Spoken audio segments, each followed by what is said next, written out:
the star of the night for you today. So, we're going to be talking about osteoporosis, what it is, what are some risk factors that contribute to developing osteoporosis, and how we can actually manage that and even prevent it, because it is preventable. Obviously, I'm going to be talking a lot about exercise as well, because I'm an exercise physiologist. Alright. Now, we're going to start off with some beautiful statistics as per usual with any good presentation. Now, what we do know is over 2/3 of Australian people actually have poor bone health. So anyone that is over the age of 50 plus, we know that they already do have not so good bone health. Now that happens obviously due to age as well, but we'll discuss some other factors as well that come into play. Now what I do see a fair bit as well is a lot of referrals that we do get from doctors. It's not just women. I think osteoporosis tends to be a condition that usually women get diagnosed with because of menopause, but that's actually not very true, that it's predominantly women. Males also get diagnosed with osteoporosis. So we need to look at both sexes. It is rising sharply, so there's more and more people, as you can see, 2/3 already of people that are 50 plus, okay? Now that does put you at a high risk of fractures. When and if you do have a fracture, that will obviously put a lot of strain, whether that's financial strain, whether that is medical strain on our healthcare system. So it is a rising issue. Now, osteoporosis, again, like a lot of different chronic conditions, are actually preventable. It is preventable, and we should start thinking about it sooner rather than later, not, I'll worry about it at a different time. We actually start to lose our bone density and muscle as soon as we hit the age of 30. So whatever muscle and bone mass you've developed, it peaks in your early age of 20. It will start to decline every decade after that. So what can we do? There's a couple of different things, and that's what we're going to be talking about tonight.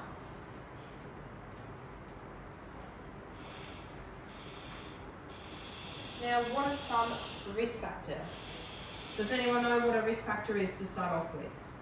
Yeah, anything that puts you at a higher risk of injury, illness, whatever it might be. Okay? Now, risk factors can be modifiable and non-modifiable. Modifiable, obviously, you have some control over it. You can change it. You have a choice. You have an opportunity. Non-modifiable are things that we absolutely cannot change about ourselves, for example. So some of the modifiable factors that we can change to decrease our risk of osteopenia or osteoporosis are things like physical activity, okay?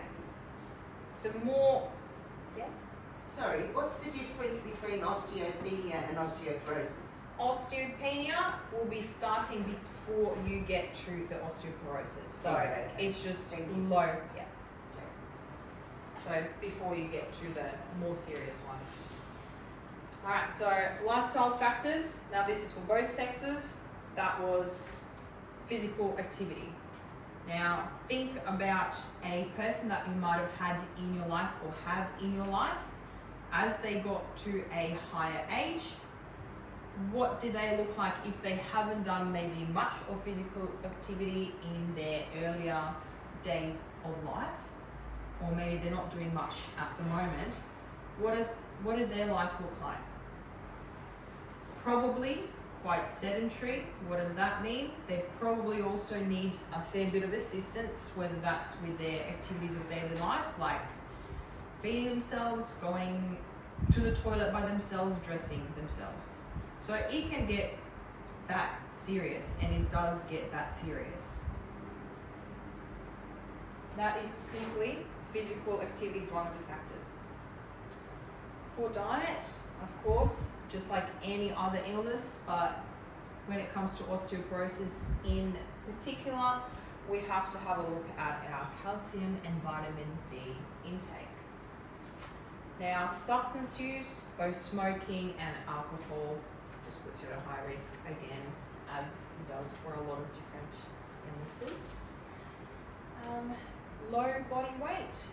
So at some point when we get really, really low in weight, your body has to survive off of something and will actually start basically eating itself. It will start off with your fat stores first, and we'll start off with your muscle first, second, and then it will go into your bones. So it will try to use itself to actually survive. So we need to maintain a healthy weight. That is obviously through diet as well. Now, some medical and medication related risk factors. There's some medical conditions that do put you at higher risk of developing osteoporosis, which is celiac disease. You're not absorbing a lot of nutrients if it's not managed in particular. There's particular medication like epilepsy medication and particular cancer medications as well. So prostate and breast cancer for osteoporosis. Hormone related conditions, I think everyone's quite aware of that. Low testosterone for males, and for females it can be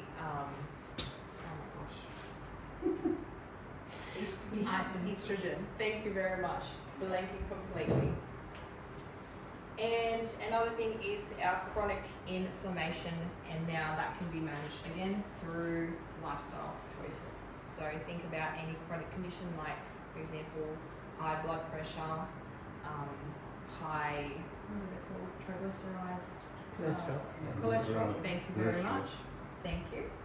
And type 2 diabetes, for example. There are all chronic conditions that are also putting our body through a fair bit of inflammation, which then leads to not so good bone health. Another one, if I could just add to that, is asthma. Because a lot of people of my generation who had asthma, we were the generation where people smoked inside up until sort of the early 90s. Yeah. And the way we were mainly treated was lots of prednisone. Yeah. And Medication. I was I had osteopenia by the time I was 38 due to severe asthma. And In because of my the medication. 10s and 20s, when people smoked in Yeah. offices and banks and everywhere. It you was went. just widely acceptable. Yeah. Yep. Absolutely. Alright, thank you for sharing that.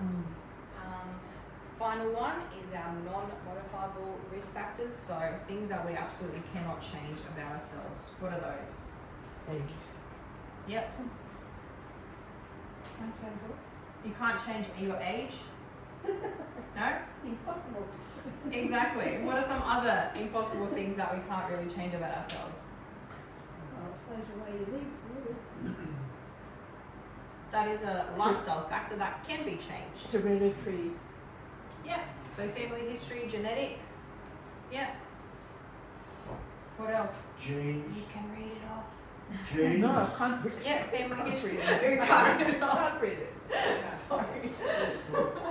So we've got age, sex or your gender, your ethnicity, and family history, genetics. Alright? And there's also chronic disease. If you have been diagnosed with any chronic diseases, you can't change that. You can only manage it.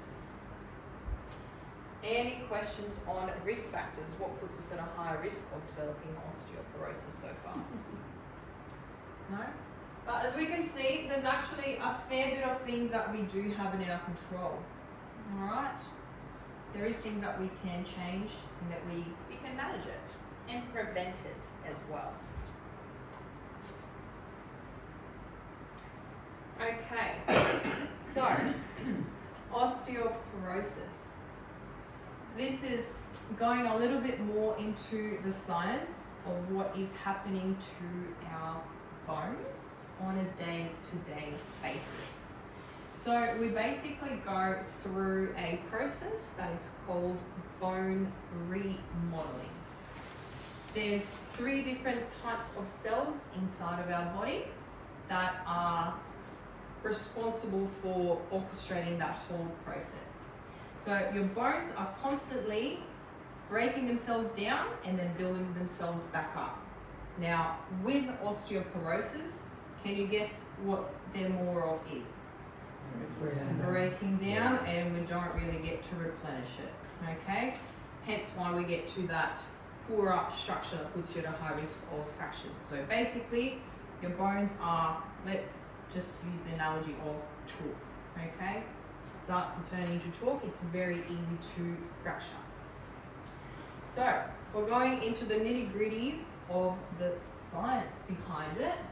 Now, we've got osteoblasts. Osteoblasts are the builders. They develop new bone. Then we have our osteoclasts. They go in and they're like, okay, we need to get rid of whatever is breaking down. They're the demolition crew, all right?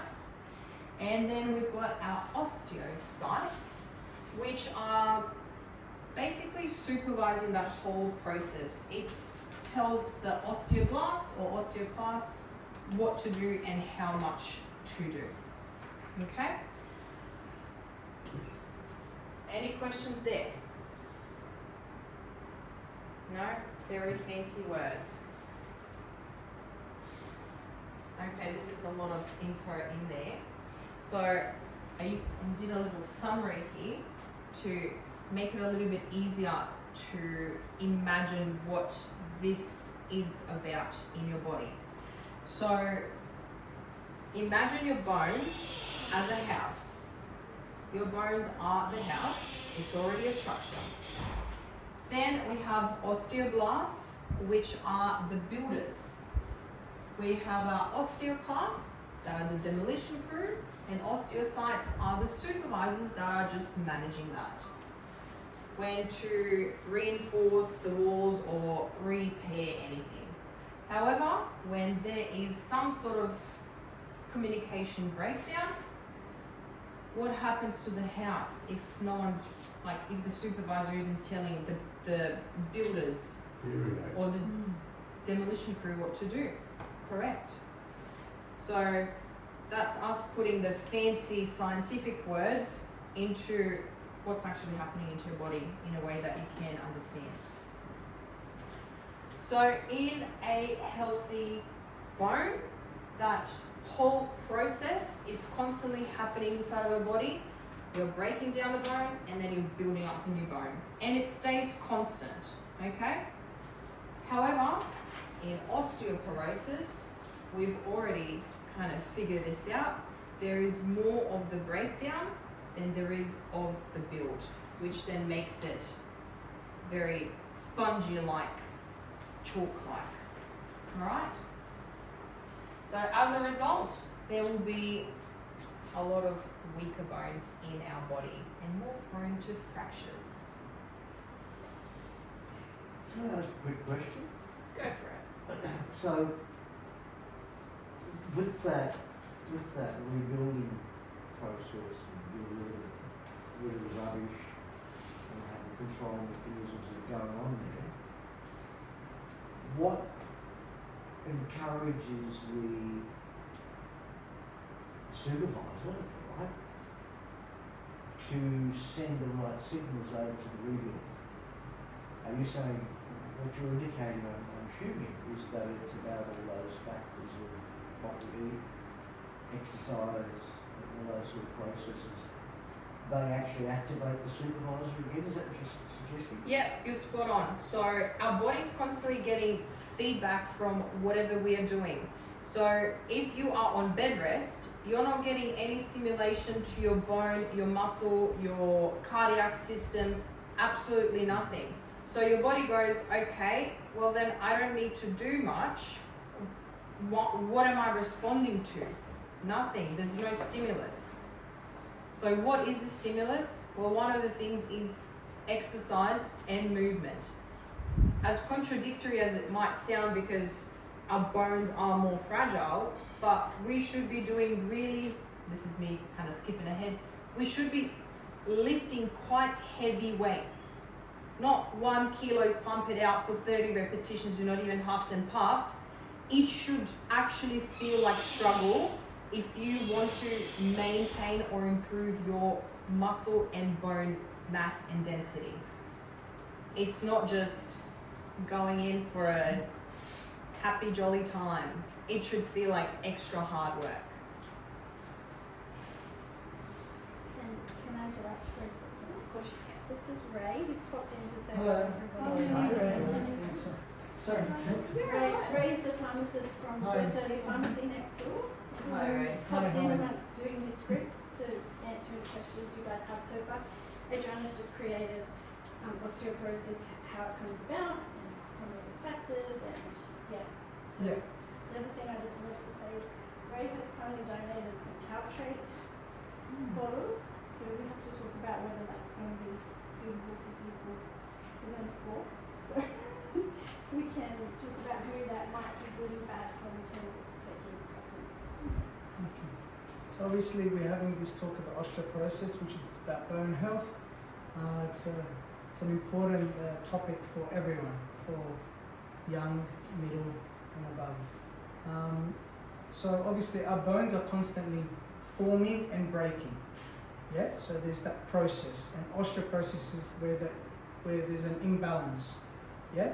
So the rate of the breaking down of the bone is faster or greater than the regeneration of the bone.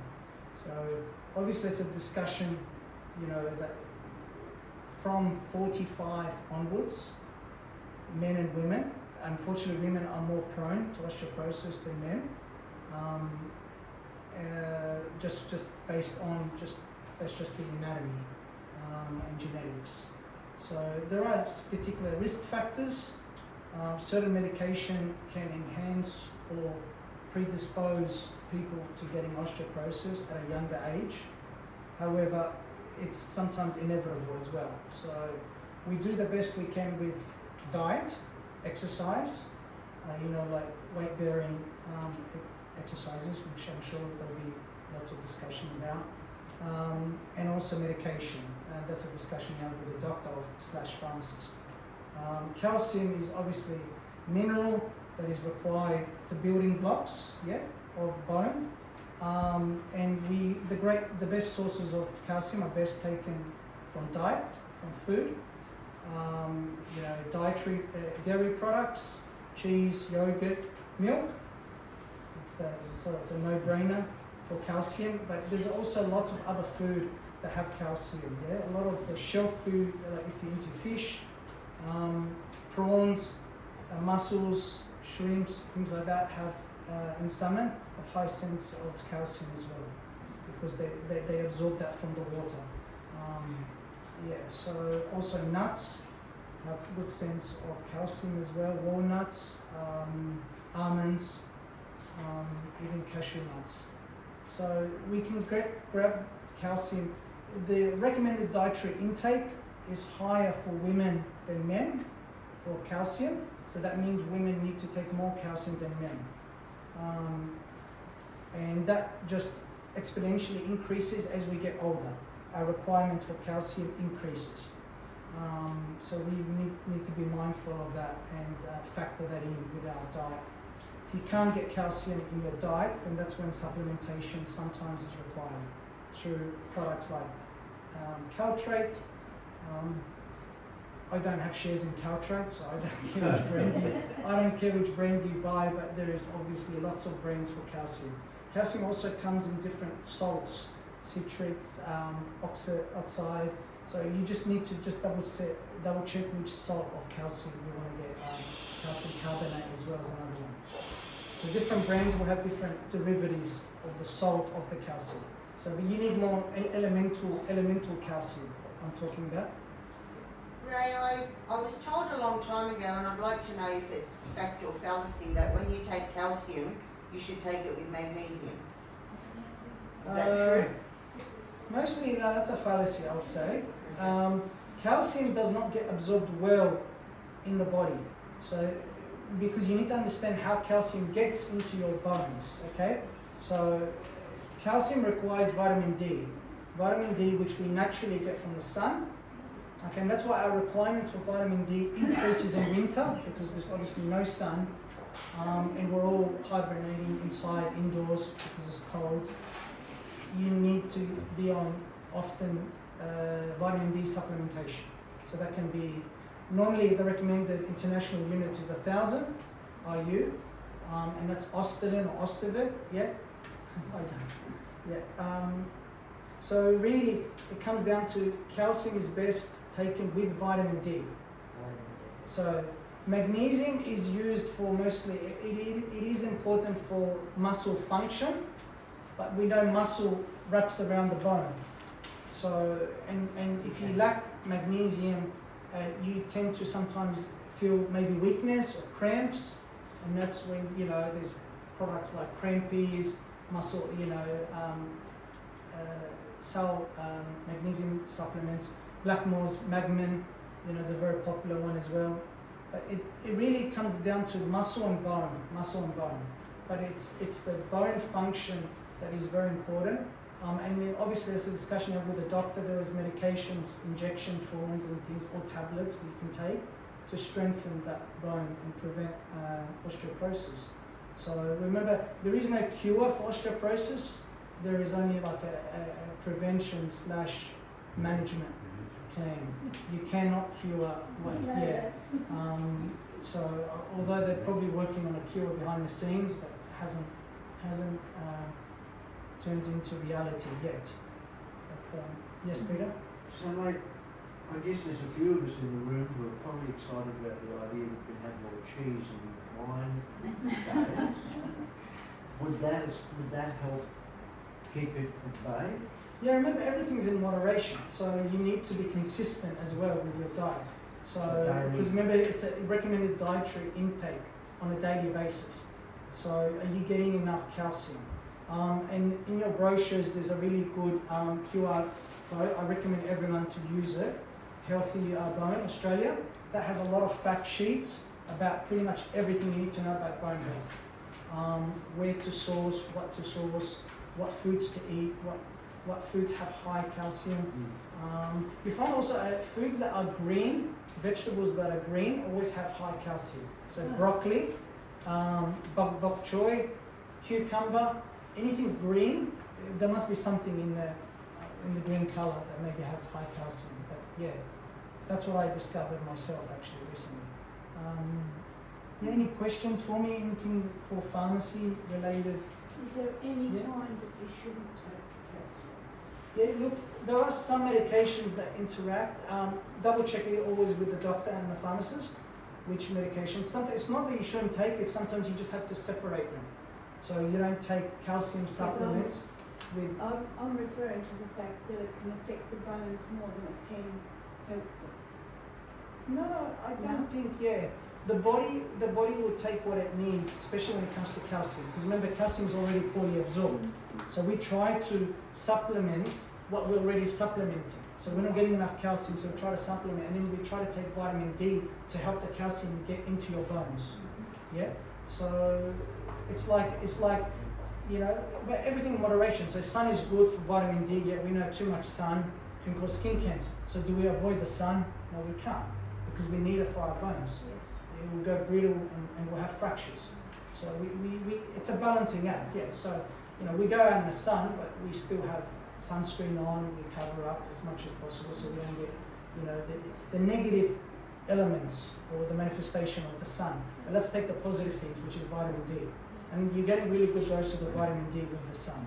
So coming spring, summer, probably get good levels of sun. But maybe avoid the heat periods. You know, there's times where you can get good sunlight without the really bad UV rays, the solar. Yeah, I think between 12 and 3 p.m. I think they say is the worst time. And then so after 3 p.m. Yeah. And I believe the recommended time was about 10 minutes, so not too long. Yeah, not too long. Yeah, we're not trying to like sunbake or change our skin color. Do you know what I mean? We're not getting suntan. There are products for that. That's a different discussion. You can talk to the ladies more about suntan. I don't know anything about that. So I'm naturally like this. I'm sorry. Yeah. All right. Any other questions? Thank you for that question. Yeah. Any other questions for me? I have a question. Yeah. I don't know if it's Yeah. something. So Prolia is an injection Correct. that I started a few years back. Yep. And I had no idea, but I've had a few people, you get armchair experts, and they hear that you're taking some medication and they say, well, you mustn't stop taking it because as soon as you stop taking it, it's really bad. And I think, are you going to go backwards, or you're just like, obviously going backwards gradually anyway due to age and other factors, but if you suddenly stop a Prolia injection, what happens? Does it? So Prolia, you have to understand the mechanism of action, how it works, yeah? So Prolia is an injection and it's in a class of drug which you only need to get once every 6 months, yeah? So it's not a daily tablet or it's not an infusion, it's like Aclaxia or other medications. It slows down, it increases more, there's something called osteoclast. Yes, we So, were just talking yeah, about that. Yeah, so your bone formation and bone breaking down. Mm. So it slows that down and increases your. Okay. Yeah, so I guess the benefits of Prolia is experienced when you are on Prolia. When you stop Prolia, or if you stop Prolia after the recommendation from the doctor, the body will pick up its normal pattern, which means it will continue breaking down bone. Right. You know what I mean? So it's If not you like have the it's predisposition not like of it's your suddenly body. going to run No, backwards. no, it's you just will gonna not. revert Yeah, to- yeah, correct. Yeah, Yeah, and remember, yeah. it's got to do with your T-score, your Yes. bone density, yeah? Yeah. Which we've discussed. Have you Not done the yet. T-score? No, okay. That's not. Maybe Dr. Bernie will go into the T-score. But your base bone density scan, Mm. that is, because often when you go on Prolia, it's either through a specialist or through your GP. Yeah. You have to have either experienced a fracture or you've experienced a major fracture, or your bone scan shows that your bone density is lacking, therefore it needs to be strengthened because you're at risk.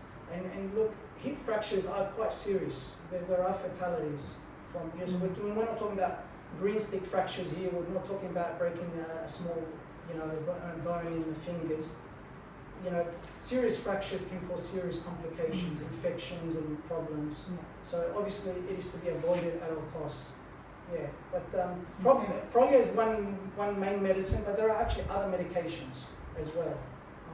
Bisphosphonates, which back in the days people used to take once a week. Yeah. Fosamax Yeah. or Actonel. I don't And know you if had you to sit remember. upright. Correct. after Yeah, having- because of the gastro. Yeah. Yeah. Yeah. Fosamax was around before Prolia came. Fosamax was the number one. Yeah. But when you go to the dentist, there's always a big deal about whether you've got to tell the dentist whether you've just had it or, Yeah. and that's. But think about it, it's That's like hard for aspirin people to tablets. When manage. you're on aspirin, blood thinners, you need to tell Yeah. people that you're on it, yeah, because you risk of bleeding. Mm. Yeah, so there's some disclosure, Yeah. you need to do. But Dr. Bernie will go into more the diagnosis and all that stuff, yeah. That's her field. Thanks, Ray. Thank Thank you. you very much. Excellent. Thank you, thanks And this is Dr. Bernie, everybody from across at Glossodian Medical Practice. She popped in kind of halfway through, so she was a bit lost with where we got to. But if you guys have any direct questions for Dr. Bernie, Bernie answered part of what we were just then. Or do you want me to tell Well, something yeah. about Yeah. How about us? Sorry, I got my thing because I really don't prepare. I was told yesterday about this. So anyway, so who's got osteoporosis here or anyone? Oh, Okay. And of course, we're discussing about osteoporosis because of course we want to prevent it to happen. Yeah. And the problem with osteoporosis is that the risk of fracture, that's the main thing. I think it was discussed already. And prevent you from falling and everything. So those things we need to make sure that we opt into that. Yeah. Who gets osteoporosis? Is it everybody or only some? What do you think? Yeah. Potentially everybody. Yeah, so osteoporosis, those who are at risk are those who are not so young, 50 for men and 70 for women.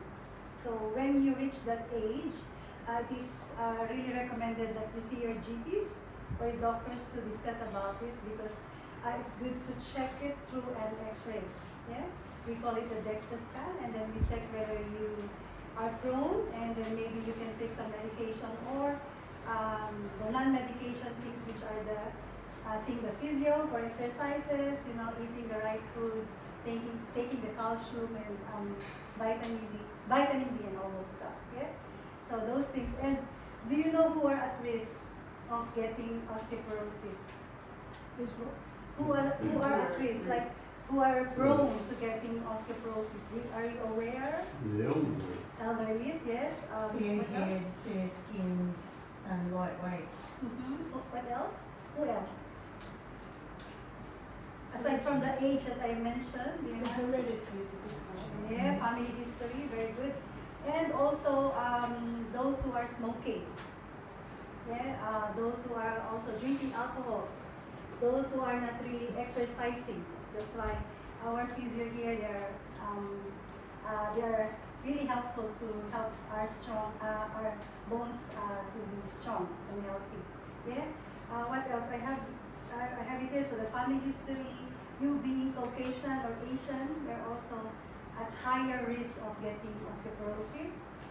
Smoking, I mentioned alcohol, lack of sun exposure. Yeah, so we need that vitamin D, the calcium, so you need that.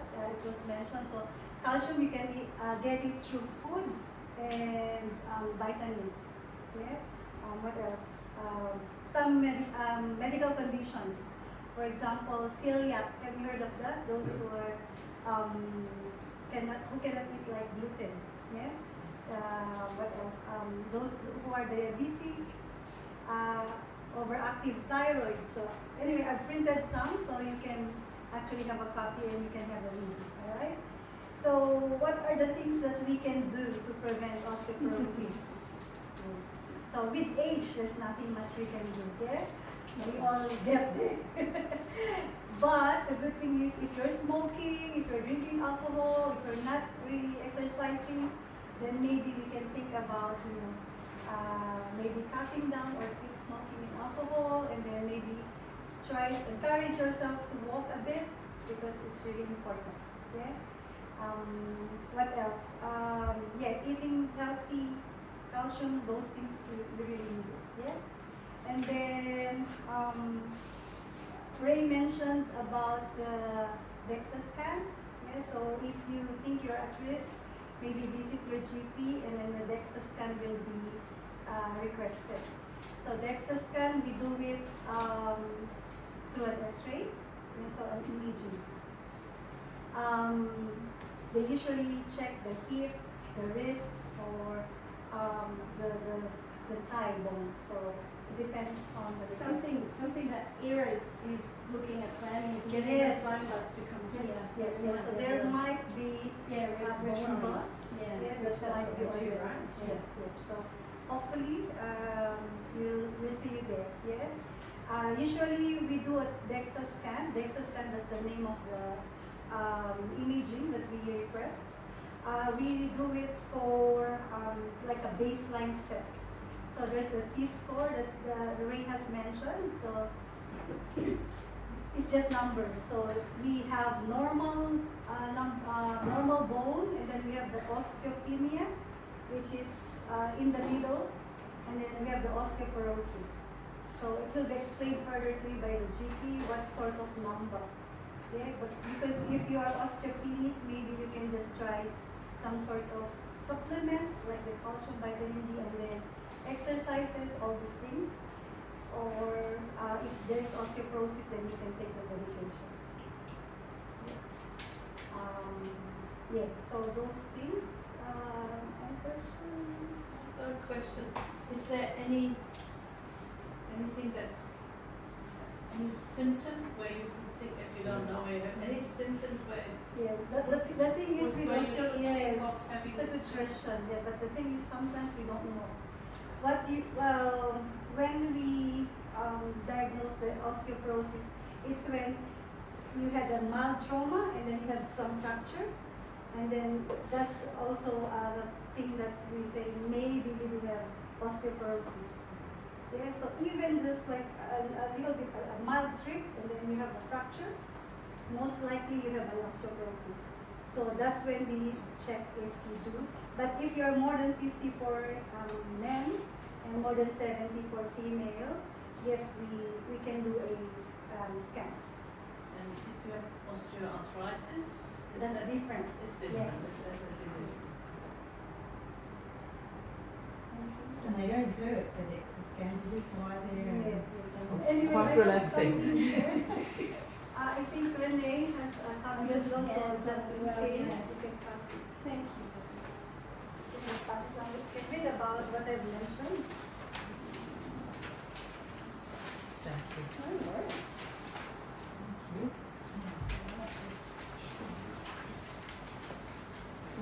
Number two, right?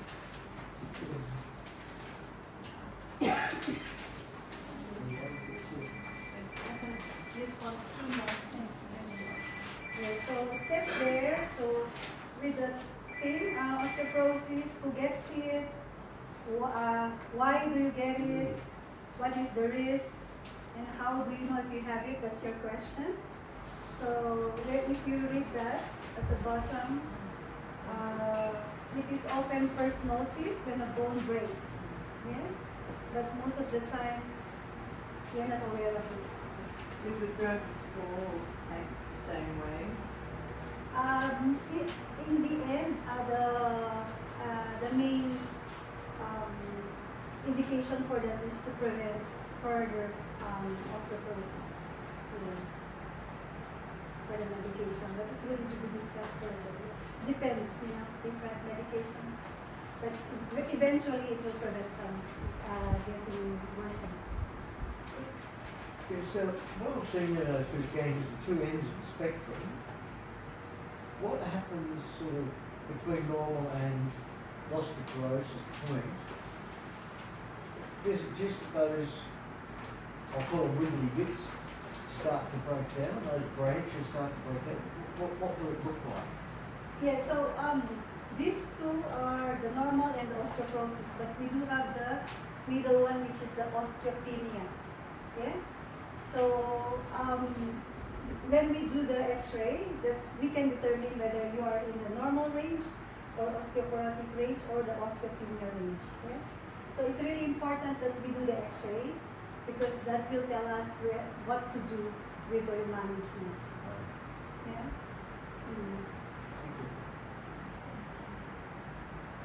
Does anybody else have any questions for Dr. Manny? But anyway, yes, so just in case if you do have other questions, because the thing is, it is individual management at the end of the day, there might be some issues that you do have that might be important to discuss with your GP, because not everyone is the same. So it's still important to discuss your concerns and issues with your GP so that you can be examined individually. Yeah? But just in case, hopefully we get to see you when we get organized the Thank you. So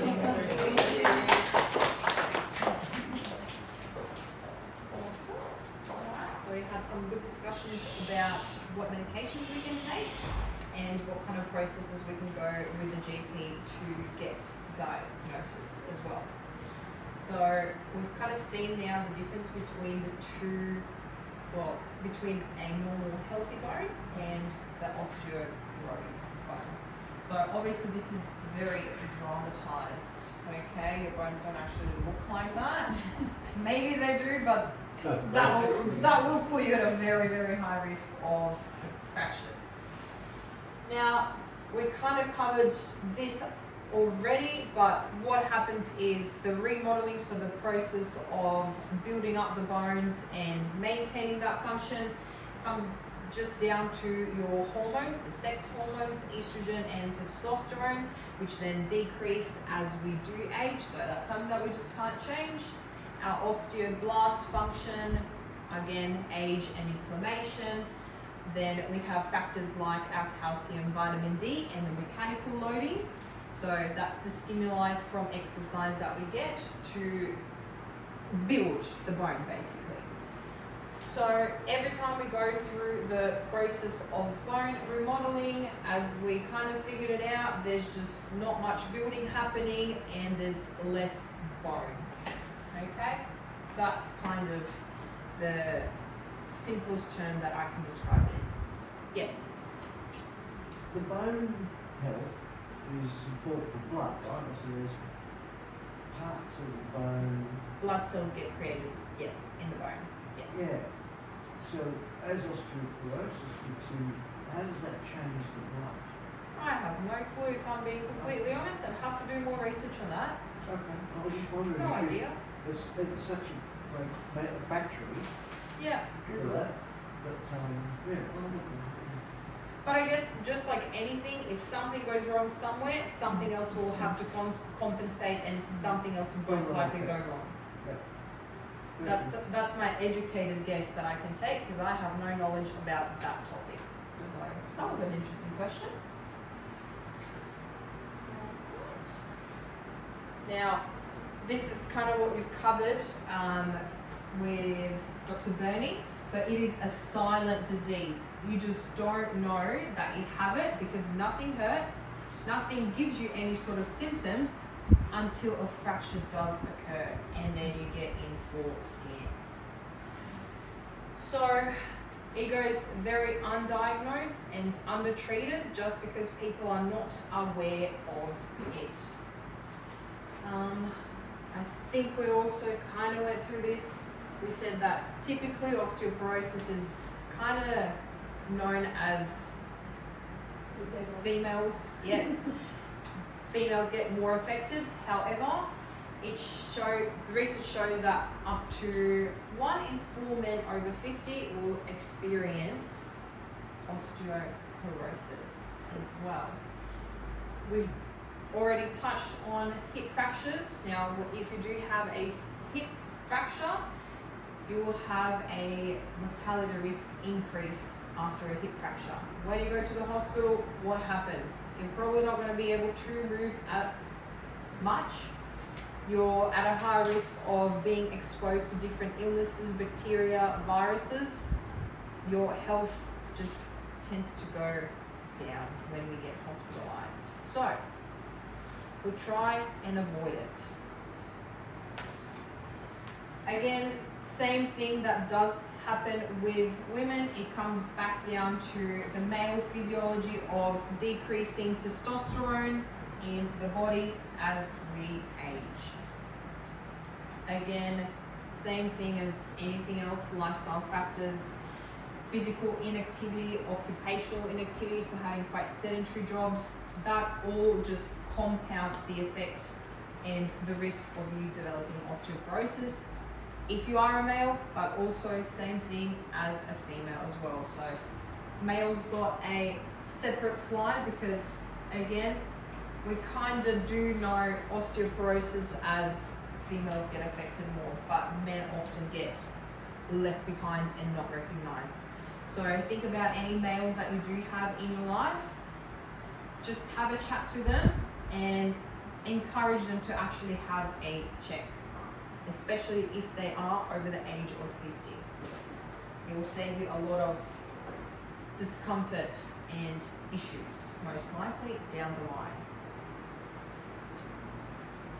Again, men are less likely to get treated or diagnosed because a lot of males don't like to go to the doctors either. They're like, I'll be right. Well, you're probably not right if something's not quite right in your body and you're feeling it. So acknowledge it and do something about it yourself. You're an adult. It's not going to just affect you. It's going to affect other people around you. If you can't drive yourself to doctor's appointment or whatever, you have to get someone else to do it. So it will affect, it has a domino effect on other people in your life as well. It won't just affect you as one singular person.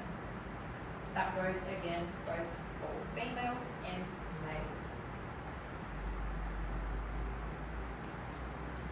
Okay.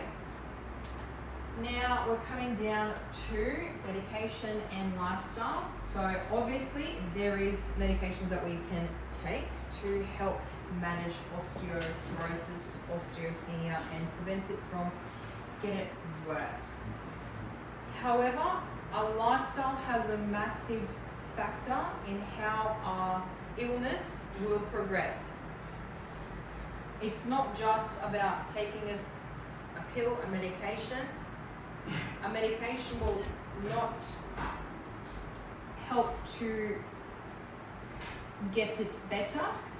It will just keep it at a certain level so it doesn't get worse. Now, we do know from research that exercise does actually help to stimulate new bone growth. So we can't just rely on medication and vitamin D and calcium and hope for the best. Our bones actually like loading. They like to be stimulated. The human body has a lot of joints, has a lot of big muscles, has a great cardiovascular system. It is made to move. It's not made to be seated at a desk 8-12 hours a day. If you sit or lay down for too long, how do you feel? Stiff, tired, lethargic, everything hurts. Your body likes to move. When we exercise also just releases the happy hormones, which have a pain relieving effect as well. So you're not getting just the benefit of maintaining or improving your bone mass, you will also get other benefits too. It's not just treating one thing, which exercise is doing. Exercise will help to manage a whole heap. I could talk to you about this for I don't know how many days on end, but just exercise is literally a one-size-fits-all medication. And it doesn't have any side effects. When you look at medications that you're taking and a cocktail that you might be taking, a lot of people tend to, there's a heap of side effects. You can literally develop osteoporosis from certain medications. You can develop type 2 diabetes. Do you need another chronic health condition on top to manage? Probably not. So what can we do? Look at our lifestyle. Look at the stuff that you have control over, which is diet, movement, exercise. And again, when it comes to exercising, just going for a walk is not enough.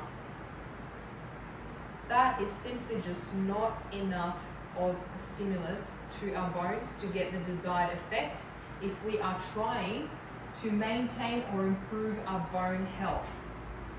Kind of touched on it before. We need a fair bit of resistance when we are exercising. We need to be lifting heavy, and we actually need impact activities to stimulate the bones. What happens when we engage in exercise is we actually are creating little, let's say, micro fractures. Then our osteocytes, the supervisor, tells us, oh, wait a minute, maybe I should have a look at this and build it a little bit stronger, because you've exercised, you created that micro fracture. It's going to make it stronger. And that whole cycle will repeat, which means what?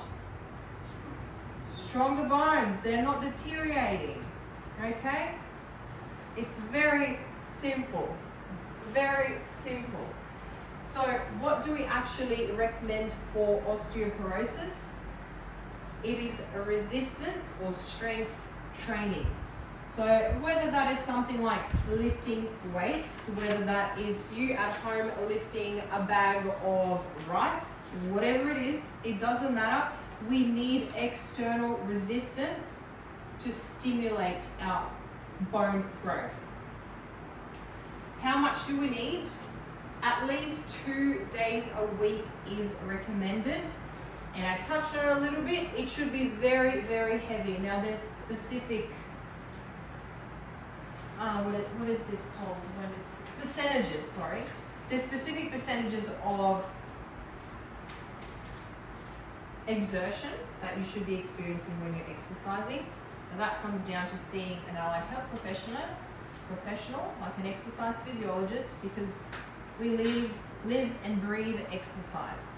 So just going for a walk is not enough. You need some particular exercise prescription, like resistance training, at least 2 days, and then into the nitty-gritties, we go 2 to 3 sets. Now this is very dependent again, whether you have any sort of previous exposure to exercise. Anywhere between 2 to 8 exercises is more than plenty. We would be We would be focusing on hip strength, spine and wrist, because that are some common fracture sites. So we want to make sure that we can exercise that. I mentioned that our bones like loading and impact. Now, what does impact look like? Yes, walking is one of it, but it's very still low impact activity, okay? We actually want to be doing stuff like drops, whether that's stomping, whether that's actually even jumping, okay?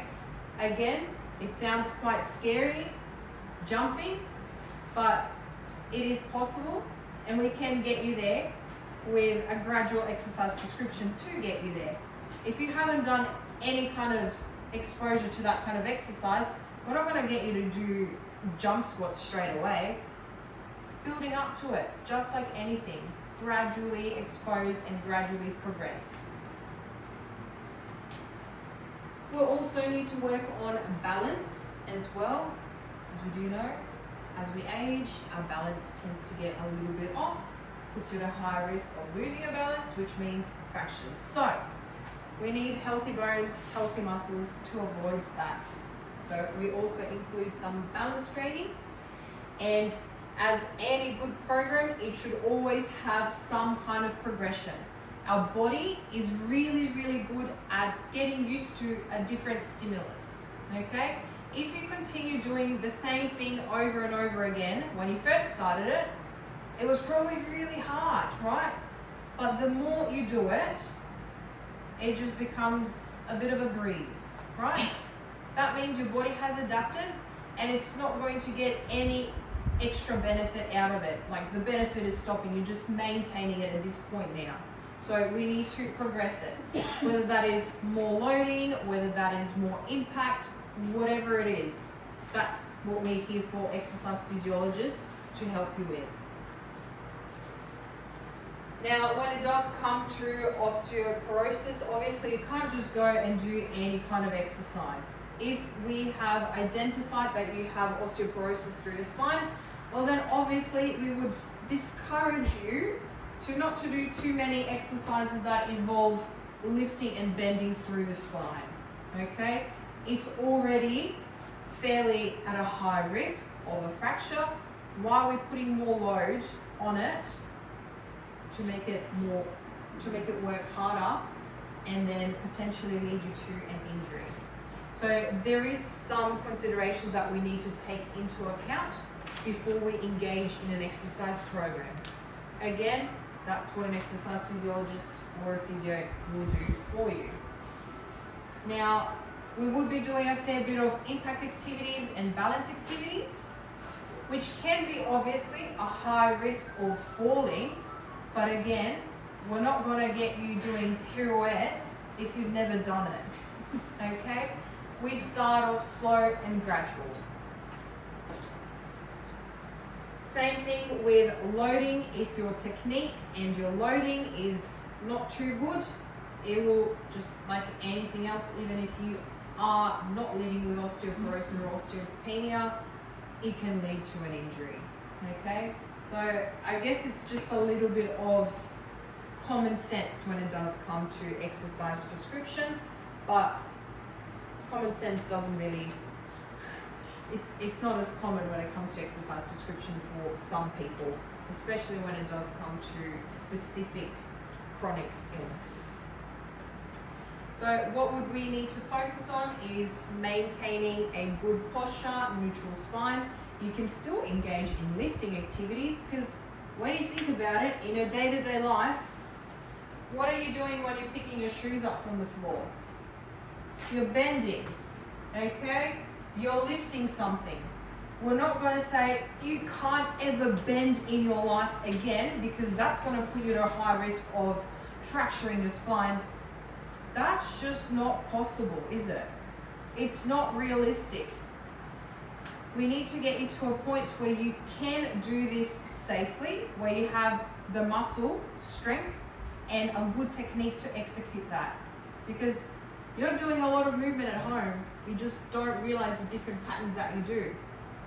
So that's why we need to engage in exercise to make you strong for your day-to-day life. It's not about just exercising just because you got told. It's actually to keep yourself strong and healthy. So when you do get older, you don't need other people to be feeding you, wiping your bum, putting your shoes on. Do you want to do it yourself, or do you want to depend on someone else? That's where it comes down to. You have the choice, even if you are living with osteoporosis or osteopenia, right now, you do have a choice on what you do. You have the choice of not doing anything about it at all, fine, you know what that's going to look like. Or now, hopefully, you've gained some insight on what you can do and how many things you actually do have input over. There's a lot that you can do.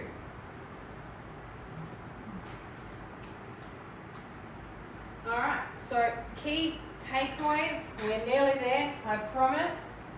Exercise is medicine. If we could bottle up exercise in a pill, it would take over the pharmaceutical industry. It simply would, okay? It's a fact. Now, the type of exercise that you do engage matters. So we're not going to be doing, I don't know what kind of different activities, cycling. If we are living with osteoporosis, our whole goal is resistance training, impact training, and balance. So we need to be specific when it comes to our exercise prescription. Number 3 is supervision and progression. You're not going to go out and just kind of hope for the best. If you want the best outcome, you will probably need some guidance. If your car is broken down, you're not going to take it to an accountant to fix it or try and fix it yourself. You go to a professional. Same thing happens with exercise. Exercise is medicine that we can use instead or with medication. Unfortunately, just like anything else, if you're not consistent, you're not going to get anything out of it. Okay? Use it or lose it. It's very, very true, as you would have probably experienced that at some point in your life. Now we need to combine exercise, nutrition, and medication to get the best outcome for our bones. Rightio. Any questions? Excellent. That means we're all going to try some exercises for osteoporosis. So, I will get everyone to put their papers down and stand up for me.